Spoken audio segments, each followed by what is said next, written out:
Hivi wewe umetokea wapi? Mbona sijakuona ulipokuja?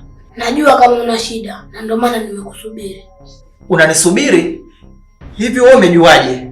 Najua unapokwenda lakini hiyo njia si salama. Wewe ni mtoto tu. Unajuaje mimi ninapokwenda?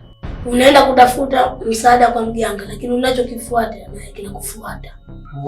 Unasemaje? Rudi chumbani maana uko nje kuna kivuli ambacho kinaitwa muda.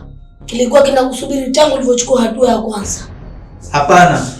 Mimi lazima nifike, sina njia nyingine. Watu wengi walifikiri hivi. Walienda kwa miguu yao lakini hawakurudi kwa miguu yao. Hebu niambie, wewe ni nani hasa? Mimi sio wa kukwambia ukweli, nimekuja kukupa onyo. Sawa. Hebu sasa niambie, kivuli cha muda ni nini? Ukikiona, itakuwa kimekuona kwanza. Kwa hiyo nataka kusema, nikirudi ndani itakuwa nimeokoka?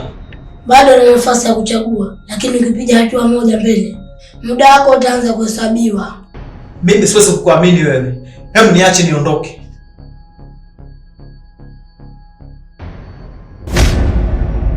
Huo mtoto uko wapi?